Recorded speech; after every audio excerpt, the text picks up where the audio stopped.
A young woman helps a blind old lady at a hypermarket, and her life changes overnight after the lady and her son begin searching for her the next day. Have you ever wondered why some say never think twice about helping others, especially the elderly? You may never know how your little act of kindness can return to you. When the person you help decides to show you gratitude, you can always expect the unexpected, just like what one old lady did for a young woman who was just trying to help her.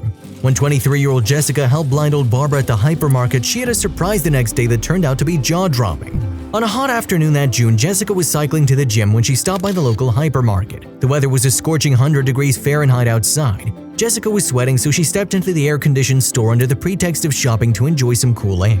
First, she marched to the personal care section stacked with beauty and hygiene products. She looked at a few items and checked the price. I can stay a little longer until it cools down outside and maybe buy a lip balm or something, she thought. Just as she wandered around, assuming she was the only person in that aisle, a loud crashing sound startled her. Jessica turned around and was shocked to see bottled and tinned products raining down around an old lady.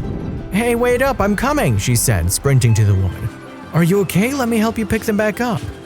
Thank you so much, sweetheart. I'm Barbara. I just wanted to find a moisturizer and talcum powder, but I guess I just tipped them over," replied Barbara, turning in a different direction and not towards where Jessica actually stood. Jessica pursed her lips, unaware that Barbara was blind. She returned to the cosmetics section and witnessed something tear-jerking just moments later. She turned around and saw the woman running her hand over the items. Jessica heard Barbara shriek and start to fall after she accidentally stepped on a little rubber duck on the floor. She ran to Barbara's rescue and caught her on time. "Can you please put some talcum powder, a hand wash, moisturizer, and a can of liquid detergent in my cart? I can't make out what it is by touching the items. I used to know before just by running my hands over them, but I'm finding it difficult now since they upgraded packaging and designs." "Well, that's all right, let me help you." Jessica was taken aback after hearing Barbara out and promptly helped her. "Is there anything else you want, ma'am? Can you please take me to the checkout? I didn't bring my white cane." Jessica assisted Barbara to the counter and waited until she settled the bill. Then she helped her walk to her car and stood there as Barbara's car disappeared onto the busy street. It seemed like history repeated itself the following afternoon. It was even hotter and Jessica stopped by the mart to shop for some groceries. As she walked around the aisle, she heard a voice from a farther corner and recognized it as Barbara's. Eager to meet her again, Jessica approached the spot and overheard the woman discussing her with the store manager. Jessica was quite startled because the details matched hers. Why is she talking about me?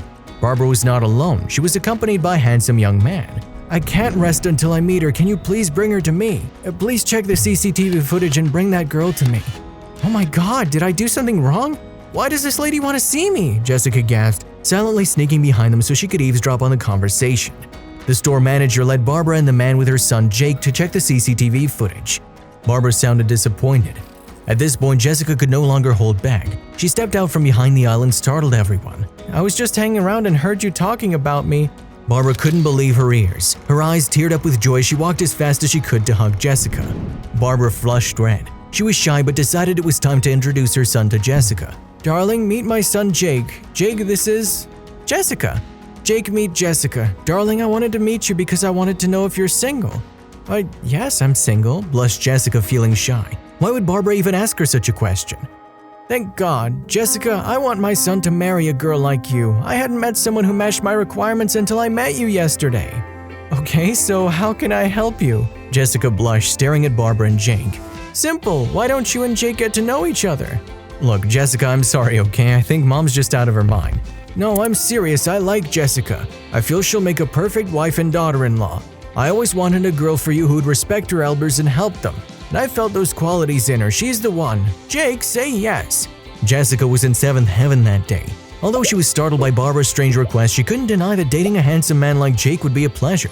The three left the mart and Jessica and Jake locked eyes and they exchanged numbers. They started dating soon and grew closer with each passing day, ultimately falling in love a few months later. Barbara's wish was finally fulfilled when Jessica and Jake became engaged. They started dating and married a year later. 2 years after the wedding, they welcomed their first child, a beautiful baby girl they named Barbara after her doting grandma.